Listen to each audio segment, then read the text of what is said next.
नमस्ते श्रोताओं। प्रस्तुत है उर्मिला शिरीष जी की कहानी स्मृति लोक। उन्होंने सारे दरवाजे और खिड़कियां बंद कर ली, पर्दे खींच लिए, पर्दे का कोना उठाकर बाहर झांक कर देखा। आसपास कोई दिखाई नहीं दिया, यानी पर्दों के पार कोई झांक कर नहीं देख सकता था। इस बात का विश्वास उन्हें हो गया। मैदान खाली था, न बच्चे क्रिकेट खेल रहे थे, न गाय भैंस घास की जगह पत्तियां खा रही थी, न आवारा कुत्तों ने अपनी जमात बना रखी थी। इस समय आसमान भूरे रंग का होता है। बादलों को आंखों पर जोर देखकर देखना पड़ता है। तीखी धूप चारों तरफ फैली होती, उससे बचाव के लिए न सूनी दालानें थी, न छायादार वृक्ष। यह समय उनका अपना होता है, नितांत अपना। बाइयां अपना अपना काम निपटाकर जा चुकी होती। पड़ोसिनी भी 3-4 बजे के बाद घर से निकलती हैं। फोन की घंटी चुप रहती है, इसलिए इस वक्त वे इस घर की चीजों की और स्वयं की भी मालकिन होती हैं। अपने इस मालकियत का भरपूर आनंद उठाती हैं। अपनी रुचि का भोजन बनाना, साल भर के लिए अचार, मुरब्बा, बड़ी, पापड़ बनाना। किसी खास चीज की इच्छा होती तो तुरंत बना लेती, या फिर टीवी देखना, जो कि बच्चों के घर में रहते हुए नहीं देख पाती, या हाथ पांव पसार कर जी भर सोना, या मन किया तो अपने पुराने संगी साथियों, रिश्तेदारों और सहेलियों से जी भर बातें करना। उनकी बातों के बीच कोई रोकने वाला नहीं होता। इस समय और इस समय की दुनिया में वे मुक्त परिंदे की तरह उड़ान भरती हैं। मुक्त मन, मुक्त तन, मुक्त आकाश, मुक्त कामनाएं, मुक्त उड़ान, सभी तरह के तनावों से मुक्त, सभी तरह की शंका कुशंकाओं से रहित।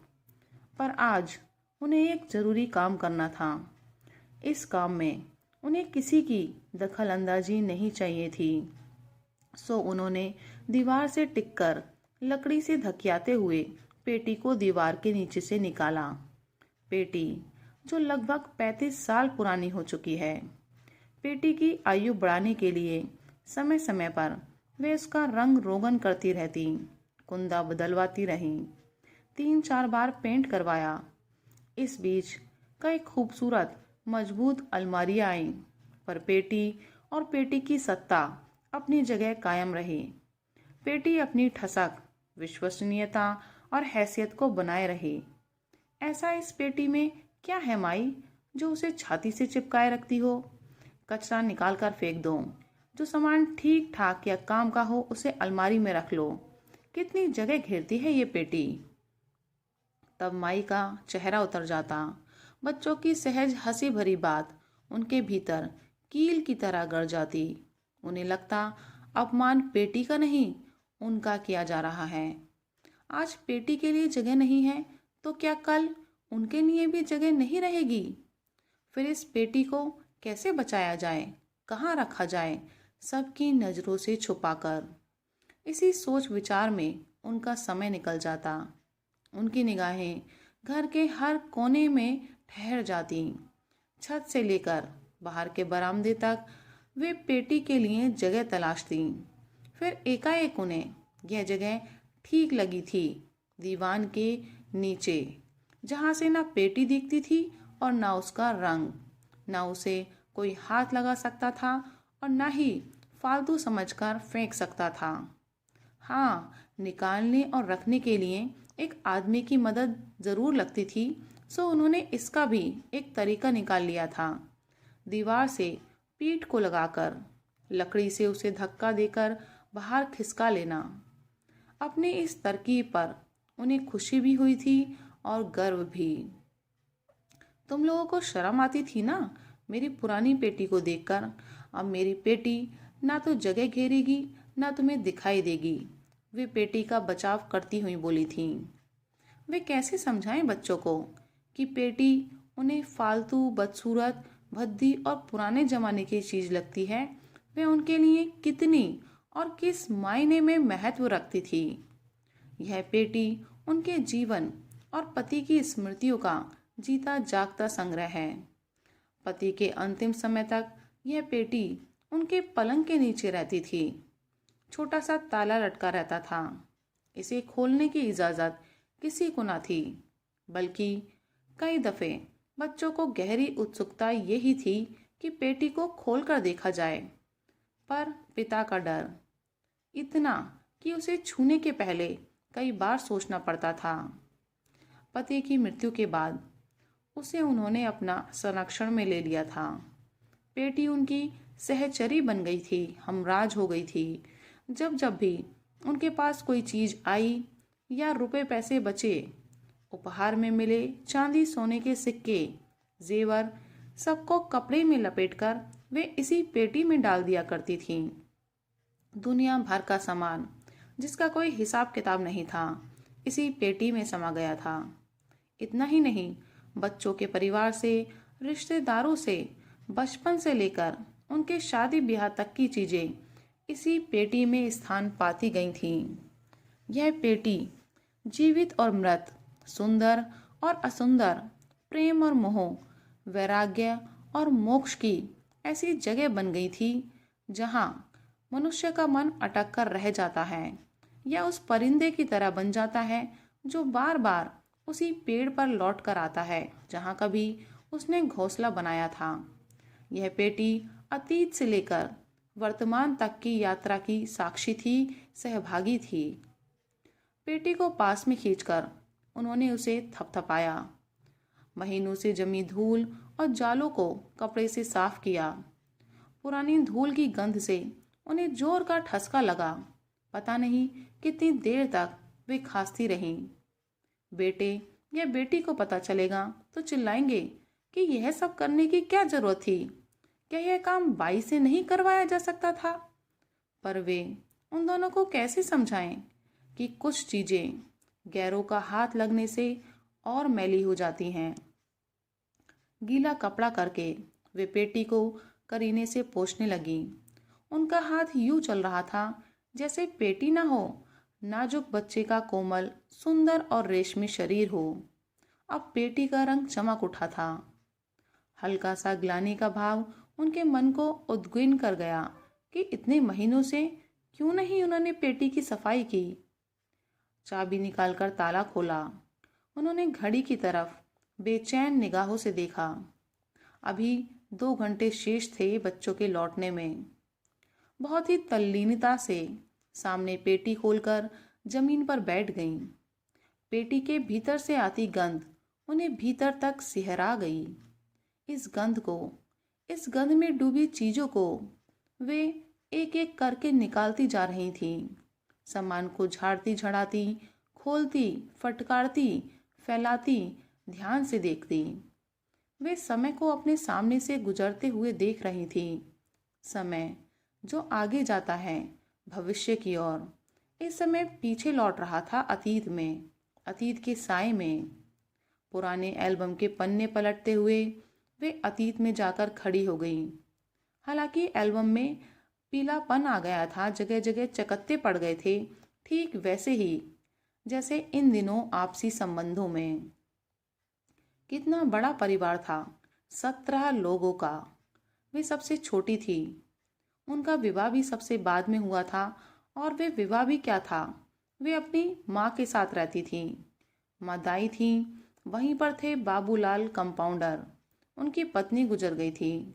जाति अलग, कुल गोत्र अलग, परिवार पक्के संस्कारों और रूढ़ियों वाला। लेकिन बाबूलाल स्वभाव से विद्रोही थे। जाति पाति, ऊंच नीच, धर्म कर्म को मानते नहीं थे। आर्य समाज में जाकर शादी कर ली। हालांकि दोनों में उम्र का खासा फासला था। वे युवा बाबूलाल की उम्र ढलान पर माँ की मजबूरी ऐसी कि जवान लड़की को कैसे संभाले, कैसे जिम्मेदारी उठाए। रिश्तेदारों ने पुरजोर विरोध किया। परिवार क्या, जाति से ही बहिष्कृत कर दिया। बाबूलाल ने अपना तबादला आदिवासी इलाके में करवा लिया और उनके साथ एक नए जीवन की शुरुआत की। परिवार का एक एक सदस्य कैसे दूर होता गया था। उनके जाते ही रिश्ते भी खत्म हो गए थे। भागती दौड़ती दुनिया में भाई बहनों के बच्चों को भी कोई सरोकार ना रह गया था। टप टप आंसू टपक रहे थे। कितनी देर तक वे यूं ही फोटोग्राफों को देखती हुई आंसू बहाती रहीं। फिर उन्हें लगा यह कोई रोने बिसूरने का समय नहीं है। वे पहले आए थे इसलिए पहले चले भी गए। जाने वालों की यात्रा कौन टाल सकता है। जीवन यात्रा तो यूं ही चलती आई है। जाने वालों के साथ तमाम अच्छी बुरी चीजें और यादें भी चली जाती हैं। दुखी बातों को पकड़कर बैठे रहने से जीवन का सौंदर्य भी नष्ट हो जाता है। स्मृतियां प्रायः आंसू ही देती हैं। एक बार 4-5 साल पहले पेटी खोली थी, तब सारा सामान यूं ही बांट दिया था। जिसको जो कीमती सामान पसंद आया था उसने किसी न किसी बहाने हथिया लिया था। माई, वो छोटी छोटी चांदी की प्लेटें मोनू को बहुत पसंद है, तुम क्या करोगी रखकर। उन्होंने प्लेटें खुशी खुशी दे दी थी। छोटी बेटी को बाग प्रिंट की चादरें पसंद आ गई थी। ए माई, तेरी पेटी में पड़ी पड़ी ये चादरें दीमक खा जाएंगी। इतनी सुंदर चादरें बिछेंगी तो देखने वालों का मन भी खुश हो जाएगा। दोनों चादरें उन्होंने बेटी को थमा दी थी। जितना सामान था उसका बंटवारा बच्चों के बीच तो हो गया था। उनके हाथ में रह गई थी कुछ चांदी की चीजों के साथ वह पश्मीना की शॉल जिसे उन्होंने पहली बार खरीदा था। उन्होंने वह शॉल छुपाकर रख ली थी। उन्हें लगा था कुछ सुंदर चीजें बनाकर सहेज कर रखनी चाहिए। अभी तक सब सामान्य चल रहा था। उनके और पेटी के बीच जो कुछ था वह किसी को मालूम नहीं था। एक अज्ञात सा साया खड़ा था बीच में। वे अपने खर्चों के लिए बच्चों से पैसे मांग लेती थीं, क्योंकि उनके पास अपना कोई बैंक बैलेंस नहीं था, सोना रुपया भी नहीं था। सब कुछ पति संभालते थे। अपनी छोटी सी दुनिया में वे मस्त रहती थीं। साधारण सा जीवन जीती आ रही थीं। खाना पीना, सीरियल देखना, हल्के फुल्के उपन्यास पढ़ना, योग जाना, किटी पार्टी करना, गमलों में फूल लगाना, छोटे से बगीचे को संवारना, पूजा पाठ और कोई एक महाकाव्य उठाकर उसका पाठ करना। बेटी के साथ रहती थी। उनको लगता था कि तलाक के बाद बेटी और उसके बच्चों को उनकी ज़रूरत है। प्राणपण से उन्होंने अपना जीवन बेटी के लिए लगा दिया था, पर पिछले कुछ महीनों से उनका सुख चैन जाता रहा था। उन्हें हर रोज एक नई बात सुननी पड़ती, एक नई समस्या का सामना करना पड़ता। यकायक ही जैसे चारों ओर समस्या और मुसीबतों ने अपना जाल फैला दिया था। और मजे की बात यह भी कि जो बच्चे कभी उनसे अपनी कमाई और खर्चों के बारे में बात नहीं करते थे, वही अब अपनी और अपने बच्चों की परेशानियां सुनाने बैठ जाते। कारण था उनके पास पैसों का आना। पुश्तैनी मकान बिके थे, वो मकान जो पति ने उनके नाम कर दिए थे। मकानों का जो भी पैसा उन्हें मिला था, उनका हिस्सा उन्होंने सबको दे दिया था। अपने हिस्से में आए पैसों की उन्होंने एफडी करवा ली थी और थोड़ा बहुत पैसा बैंक में जमा करवा लिया था। यही पैसा केंद्र में था। तनाव का कारण था रोज रोज होने वाली बातें। हालांकि इस पैसे ने उनकी हैसियत बढ़ा दी थी। मेरा सारा पैसा शेयर बाजार में डूब गया है। अब मैं क्या करूं? कहाँ जाऊं? मेरे बच्चों का क्या होगा? छोटा बेटा फोन पर रोता हुआ उन्हें अपनी विफल कहानी सुना रहा था। सोच रहा हूं बाहर जाकर कुछ काम करूं, वरना बच्चों का स्कूल जाना बंद करना पड़ेगा। क्या काम करोगे बाहर जाकर? कोई भी बिजनेस। इतने सालों में सबके कहने सुनने पर भी बिजनेस नहीं किया, तो अब क्या करोगे? जब मालूम था कि शेयर बाजार में पैसा डूब जाता है तो लगाया क्यों था? क्या तुम्हारी ऐसी स्थिति थी? माई, मेरा राधा का भी पैसा डूब गया। उसने 50,000 रुपये जीपीएफ से निकाल कर दिए थे। सोचा था उबर जाऊंगा, पर मन करता है। ऐसे हिम्मत हारते हैं क्या? वह चुप रहा। बेटी की चुप्पी ने उन्हें भीतर तक हिला दिया। बच्चों और बहू से बात की तो पता चला कि रोजमर्रा की चीजों की कटौती की जा रही है। सारी जमा पूंजी खत्म हो चुकी थी। सच और झूठ के बीच वे कोई निर्णय नहीं ले पा रही थीं कि यह पैसा खींचने का नाटक था या वाकई असफलता का दर्द। हताशा, भविष्य के अंधेरे, यह बता रहा था कि कुल मिलाकर 8.5 लाख रुपए डूब गए। अब जो उनके हाथ में पैसा था वह भी दे दिया और खुदा न खास्ता वह भी गया, तो तुम्हारा और मेरे बुढ़ापे का एकमात्र सहारा फिर क्या बचा? कह तो दिया, पर मन भारी हो उठता। मन धिक्कारने लगता। बेटा मुसीबत में है, बच्चों की पढ़ाई का भविष्य का सवाल है, नहीं दिया तो सारा दोष मेरे मत्थे आ जाएगा। दादी, मेरे साथ की सारी लड़कियां बाहर पढ़ने जा रही हैं। यहाँ इस छोटे से शहर में कोई स्कोप नहीं है, कोई ढंग का पढ़ाने वाला नहीं है, मैं पीछे रह जाऊंगी। लड़की रोते रोते कह रही थी। तो जाओ, किसने रोका? पर दादी, 40,000 रुपये अभी जमा करने हैं। मम्मी पापा ने तो सब बंद कर दिया है, फ्रिज, टीवी, दूध। रात दिन पापा लड़ते रहते हैं, उनको ब्लड प्रेशर हो गया है। मम्मी अकेली क्या क्या करें, पापा पागल ना हो जाएं। वे गहरी सोच और चिंता में डूब गईं। एक मन करता पैसे दे दें, दूसरा मन करता अगर पैसे दे दिए और फिर से शेयर बाजार में लगा दिए तो, और 1.5 लाख रुपए में आजकल कौन सा बिजनेस होता है। इधर नीना, लड़के की बेटी, पैसे मांग रही है, उसके भविष्य का सवाल है। लड़के बहू से कितना भी विरोध क्यों ना हो, बच्चों के सवाल पर मन पिघल ही जाता है। उन्हें तो कुछ समझता नहीं है कि कोचिंग कितने की होती है और कितने की ट्यूशनें। इतनी महंगी पढ़ाई, इतने में तो उनके चारों बच्चों ने पूरी पढ़ाई कर ली थी। रात दिन मन छटपटाता रहता। बेटा क्या सोचेगा कि माँ के पास पैसे हैं और वह दर दर की ठोकरें खा रहा है। पोती के बाल मन पर क्या असर पड़ेगा कि दादी ने पढ़ाई के लिए पैसे नहीं दिए थे। इससे अच्छा तो तब था जब वे खाली हाथ रहती थी। ना कोई अपनी समस्या बतलाना, ना उन्हें इस तरह की मारक आत्म तकलीफ से गुजरना पड़ता था। पैसा आते ही वे सलाह देने वाली बन गई थी। 2 दिन की ऊहा-पोह के बाद उन्होंने नीना को बुलाकर पैसे दे दिए थे। अब उनका मन हल्का था, शांत था, अपरोध बोध के भार से मुक्त। कोई चट्टान हट गई हो जैसे। मन और आत्मा दोनों ही जानलेवा युद्ध से मुक्त हो गए थे। चलो, पैसा उसकी पढ़ाई के काम तो आया, अब आगे तो जरूरत नहीं पड़ेगी। नहीं, अब मेरे पास बचा भी क्या है।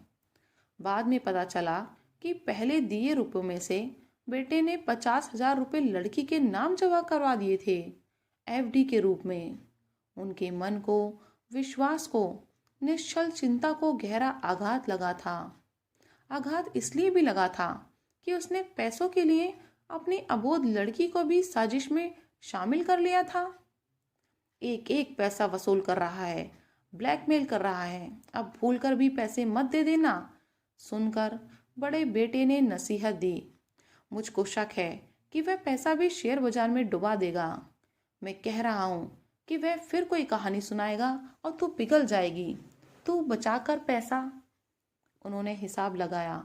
सचमुच उनका अपना तो कोई खास खर्च था नहीं, ना घूमना फिरना, ना सामान खरीदना, ना कोई और शौक।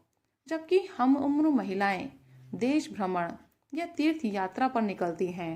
गुड़िया सोने चांदी के गहने पहनती हैं और वे सोच रही हूँ पुरानी सोने की चूड़ियाँ बदलकर नई चूड़ियाँ ले लूँ। एक दिन उन्होंने डरते डरते कहा, बाकी पैसा कहाँ से आएगा? इतना पैसा सबको दे दिया। मैंने पूछा तुम लोगों ने कहाँ खर्च किया? थोड़ा बहुत पैसा अपने पर खर्च कर लूँ, उन्होंने हंसते हुए कहा। सबने उनकी कलाइयों की तरफ ऐसे देखा मानो उन्होंने कोई अनहोनी बात कह दी हो। देखो, माई को इस उम्र में जीवर पहनने का शौक हो रहा है, छोटी बहू ने ताना मारा था। पर पहली बार उन्होंने ऐसा कदम उठाया था जब अपनी इच्छा के अनुसार अपने लिए कोई नई चीज खरीदी थी। अन्यथा पूरा जीवन पति की इच्छा के अनुसार चला। तब उनका दौर था और अब बच्चों की टोका टाकी। कुछ ही शांति के बीते होंगे कि बड़े बेटे का फ़ोन आ गया। सुन माई, मैं तुझसे कहना तो नहीं चाहता था, लेकिन क्या करूं, मेरी सैलरी रुकी हुई है। हाउसिंग लोन की किश्तें भरनी होती है, वह भी रुकी हुई है। बच्चों को पैसे भेजने हैं। तू एक काम कर, मुझे कुछ महीनों के लिए ब्याज पर पैसे दे दे। जितना ब्याज बैंक में जाता है उतना मैं तुझे दे दूंगा। मेरे पास क्या बचा है, बस वही एक एफडी पड़ी है। एफडी? उस पर तू लोन ले सकती है। बेटे ने प्रस्ताव दिया। जरूरी कितना पैसा चाहिए? कम से कम 25,000। उनका बचत का पैसा जो यहाँ वहाँ से बचाकर चुपचाप पेटी में डाल दिया जाता था, उन्होंने चुपचाप निकाला। पूरे 27,000 थे। बेटा सोचेगा पहले देने से मना कर दिया था, या सोचेगा मैं ब्याज पर पैसे दे रही हूँ, घर में ही साहूकारी कर रही हूँ, पर इन लोगों के चक्कर में सारा पैसा चला जाएगा। मुझे कौन सा छाती पर रख कर ले जाना है, बचा कर रखूंगी तो इन्हीं के काम आएगा। बहुत सोच विचार करने के बाद उन्होंने एक तरकीब निकाली और बेटे से बोली, सुनो, मैंने वर्मा जी से बात की थी। तुम समय पर उनके पैसे लौटा देना और महीने के महीने ब्याज दे देना। कहते हुए मन में खराब भी लगा, लेकिन इस समय यही सही था। मैं सैलरी मिलते ही पैसे लौटा दूंगा, बेटे ने आश्वस्त करते हुए कहा। कुछ महीने तो समय पर ब्याज का पैसा मिलता रहा, पर बाद में बेटे की स्थिति और खराब होती गई। वे कई बार याद दिलाती, तब बेटा कह देता, तू दे दे, मैं तेरा पूरा हिसाब किताब कर दूंगा। बेटा लापरवाही के साथ कहता। कई महीनों का ब्याज चढ़ गया था। वे हर महीने याद दिलाती, पैसा मिले तो पेटी में डाल दे या कोई सामान खरीद ले, पर बेटा था कि पैसे लौटाने का नाम नहीं ले रहा था। माई, मैं बाहर जा रहा हूँ, 50,000 रुपये जमा करने हैं, काम अच्छा है, मैं कब तक छोटे मोटे काम करता रहूँगा। 1 महीने के बाद छोटा बेटा अपनी समस्या को रख रहा था।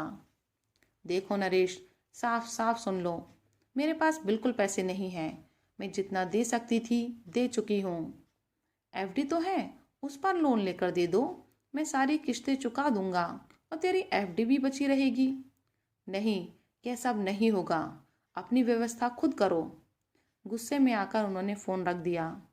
क्या सचमुच बच्चे इतने ही परेशान रहते थे और उन्हें बताते नहीं थे, या उनसे पैसे लेने के लिए ये तमाम परेशानियां बताई जा रही हैं? रात भर वे करवटें बदलती रहती।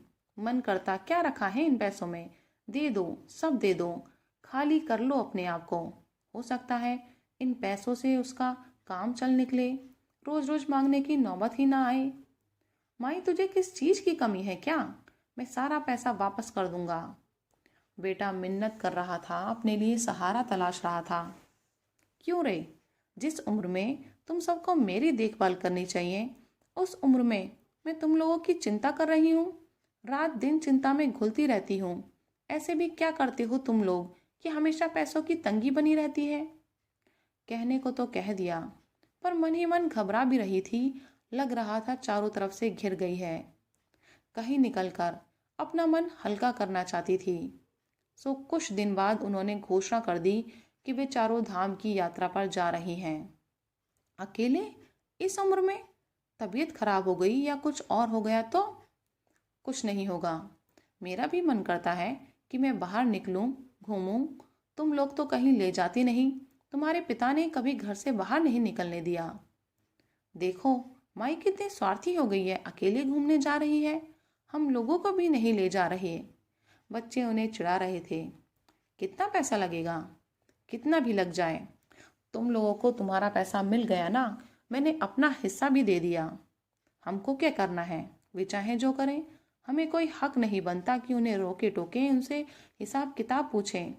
पूरा जीवन उसने हिसाब दिया है, कभी काम का, कभी अपने अच्छे होने का, अपने समर्पण का, कभी अपने ममत्व का, कभी अपने त्याग का। हम हमेशा जन्म से उससे हिसाब मांगते आ रहे हैं कि कितना किया, कितना दिया, और हमने दिया कभी हिसाब या उसने मांगा हिसाब? बड़ा बेटा उनके पक्ष में बोल रहा था। उन्होंने पैसे दिए, यही क्या कम है? कुछ दिन सब शांत रहे, किसी ने किसी से कोई सवाल जवाब नहीं किया, अपने अपने कामों में व्यस्त। अपनी अपनी दुनिया में मस्त। पर सारी बातें उनके दिल दिमाग में घूम रही थी, उन्हें बेचैन की हुई थी। उन्हें लगने लगा था कि ये जमाना इतने सीधेपन का नहीं है। रिश्तों, यहाँ तक कि खून के रिश्तों में भी दृश्य अदृश्य दरारें होती हैं। विश्वास अविश्वास की दरारें, लेन देन की, सत्ता शक्ति की, अधिकार और हैसियत की। थोड़ा नाटक, थोड़ी बातें, थोड़ी बहानेबाजी तो आनी ही चाहिए। पेटी में पड़ा खाली बैग थोड़ा थोड़ा भरने लगा था। अपनी बूढ़ी होती देह को संभालना भी उन्हें जरूरी लगने लगा था। दर्द, वो भी बुढ़ापे का दर्द। यह दर्द फुर से उड़ता बहता शरीर के किसी भी हिस्से में अपना घोंसला बना लेता था। अब छोटी छोटी बातें उन्हें आहत करने लगी थी कि बेटों के घरों में उनके लिए मजबूरीवश या अन्य किसी कारणवश जगह नहीं थी, या कभी उन्हें लगता या बेटी के पास भी उनके लिए समय नहीं है। दफ्तर से लौटते ही वे ऊपर अपनी बेटी के पास चली जाती है, जबकि वह दिन भर से उसका इंतजार कर रही होती हैं, या उसका बेटा उन पर चिल्ला पड़ता है। उसे उनकी टोका टाकी पसंद नहीं आती, या उनके अपने बेटे उनको इतना महत्व नहीं देते। बहुओं के मन में अपनी अपनी गांठें हैं। फिर उन्हें लगा, नहीं, उन्हें रोती धोती दयनीय बुढ़िया नहीं बनना है। वे किसी की दया पर नहीं जीना चाहती हैं। अपने होने की प्रतीति करवानी पड़ती है, अपना अधिकार मांगना पड़ता है। उन्होंने पासा पलटा। अपने भीतर का ग्लानि भाव उन्होंने धो डाला। जितना करना था कर दिया।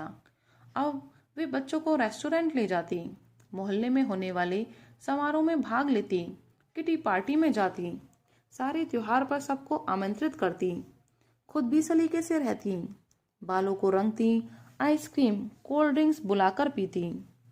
हर रोज नई चीजें बनाना खिलाना उनकी दिनचर्या में शुमार हो गया था। मन को ठेस पहुंचाने वाली बातों को उन्होंने छुपाना या दरकिनार करना सीख लिया था। पर यह सब उनकी तरफ से किया गया प्रयास था। बड़ा बेटा फिर उनके सामने खड़ा था, उदास, बुझा चेहरा, कई दिनों से गोया सोया ना हो इस तरह की सूरत बनी हुई थी। क्या हो गया? क्या बताऊं माई, हो क्या गया, कुछ पता तो चले। मुझे एकाएक पैसों की जरूरत आन पड़ी है। मेरे पास तो है नहीं। तुमने वर्मा जी के पैसे लौटाए होते तो दोबारा मांग सकती थी। एफडी के पैसे नरेश ने ले लिए हैं। तूने दे दिए? उसको झटका सा लगा। तो क्या करती? आत्महत्या करने की धमकी दे रहा था। मुझसे एक बार पूछा तो होता। क्या पूछती, क्या बताती? हरामखोर बहाने बनाता है, तू इसकी बातों में आ जाती है। क्या जरूरत थी उसको पैसे देने की? कितने रुपए ले चुका है? वो चाहता है कि तेरे पास पैसे ना रहे। अगर तेरे पास पैसे रहे तो मैं ले लूंगा। जाने भी दो, पैसे पड़े ही तो थे, उसके काम आ जाएंगे। मैं तो चाहती हूँ वे काम धंधे में लग जाए बस। वे बात को आगे नहीं बढ़ाना चाहती थी, इसलिए उन्होंने बात को वहीं खत्म कर दिया। अजीब तमाशा था, जब भी पैसों की बात आती, दोनों भाई एक दूसरे को पैसे न देने की नसीहत देने लगते, अपने अपने तर्कों के साथ उन्हें डांटने समझाने लगते। लेकिन जब खुद की बारी आती तो उतनी ही बेदर्दी और बेशर्मी से उनसे पैसे ले जाते। सुन माई, तू ये चेक रख ले। किस लिए? मैं चेक का क्या करूंगी? ब्याज का पैसा देना था ना, और दूसरा यह चेक तू अपनी चूड़ियां दे सकती है क्या?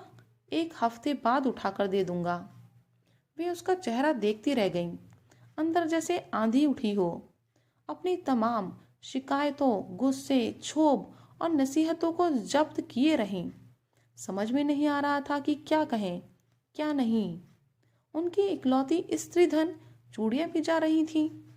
उन्हें लगा, एक भाई दूसरे भाई का नाटक कितनी होशियारी से फ्लॉप करता है। पता नहीं एफडी के पैसे वापस भी होंगे या नहीं, चूड़ियां उठेंगी भी या नहीं। सामने पड़े दो चेक भुनेंगे भी या वापस खाली रह जाएंगे। जो सामने था वह सब लिया दिया जा चुका था। बस जो था वह इस पेटी में था। उन्होंने एक एक सामान करीने से जमाया। जब सारा सामान जम गया तो ताला लगा दिया। एकटक वे पेटी को देखती रही। यह पेटी उनके लिए संपूर्ण ब्रह्मांड थी। बेटी को देखकर, उसे छूकर उन्हें खुशी महसूस हो रही थी। उन्हें लगा क्योंकि पति की बेटी ही उनकी सच्ची हमदर्द थी, हमराज थी, उनकी जिजीविषा थी। जब भी उन्हें विरक्ति होने लगती, असुरक्षा का भाव घिरने लगता, वे उसके सामने बैठ जाती और ऐसे संवाद करती जैसे किसी अपने खास बेहद प्रिय से बात कर रही हूँ। ये बेटी ही तो है जो तमाम रहस्यों को अपने भीतर समेटे हुए उनके जीवन की शेष यात्रा का संबल बनी हुई थी। धन्यवाद।